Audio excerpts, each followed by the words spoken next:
j'espère que tu vas bien. Pour ce mois d'octobre, j'ai prévu des capsules ASMR un peu spéciales puisqu'il y en aura 4 où ce sera une lecture automne Halloween que j'ai créée spécialement pour l'occasion. Je vais t'inviter à suivre les aventures d'un zombie nommé Zéphyr. Aujourd'hui, nous allons donc faire la première lecture où je vais t'emmener dans un petit village épicé et magique. Installe-toi confortablement, ferme les yeux afin que ton imagination puisse créer d'elle-même l'histoire, surtout les images de l'histoire. Quand tu seras prêt, laisse ma voix te guider à travers cette aventure. Ce matin-là, un zombie nommé Zéphyr se promenait dans la forêt d'Ajaxia. Il la connaissait par cœur. Les arbres étaient déjà vêtus de leur jolie couleur d'automne. Les feuilles craquaient sous ses pas. L'air sentait la mousse et les champignons humides.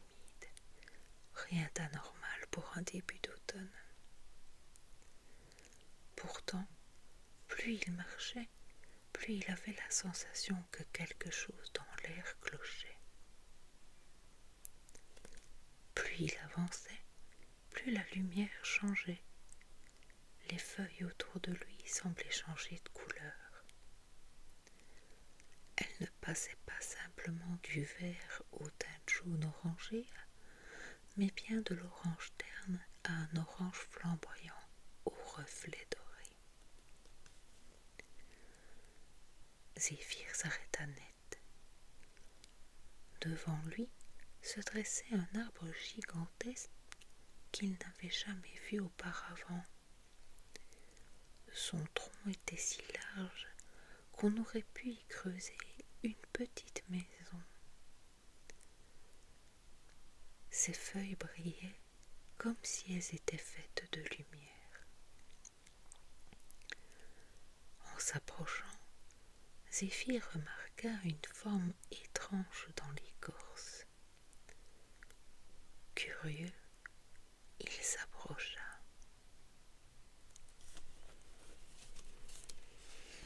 Une porte, une vraie porte, le cœur battant, Zéphyr appuya sa main et l'ouvrit.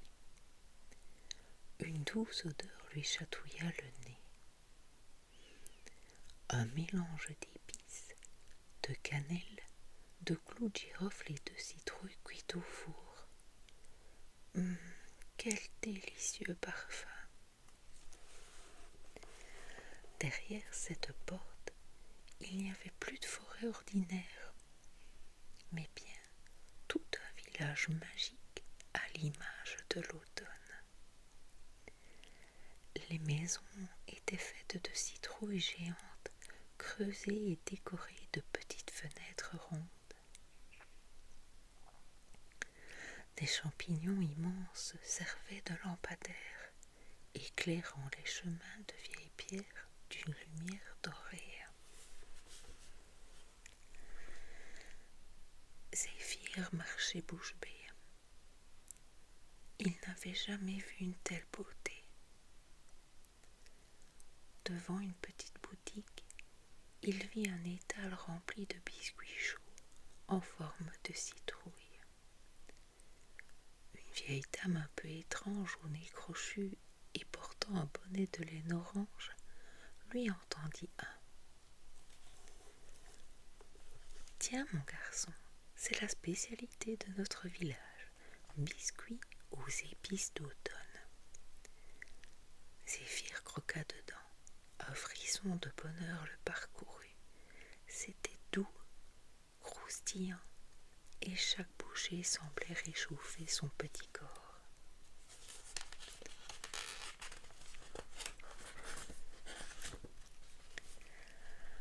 Soudain, quelque chose se mit à tournoyer autour de lui. Il aperçut au-dessus de son épaule une petite chauve-souris, noire comme la nuit, avec de grands yeux mauves aux éclats dorés. « Bonjour toi, je suis Nelly. Tu es nouveau ici, n'est-ce pas ? au creux de son oreille. Oui, et je crois que je viens de tomber amoureux de cet endroit, répondit Zéphyr en souriant.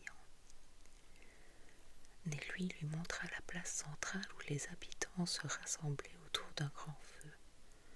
On y racontait des histoires, on buvait des tisanes parfumées, on y décorait les citrouilles de 1000 façons. Cet endroit était merveilleux.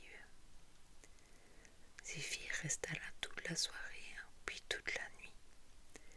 Le lendemain matin, il sut qu'il ne voulait plus repartir.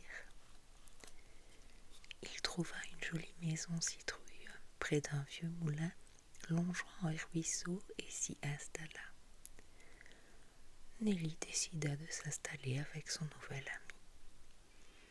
Ensemble, ils passaient leur journée à préparer des biscuits, à se promener à la recherche de champignons magiques et à écouter le bruissement du vent d'ouest.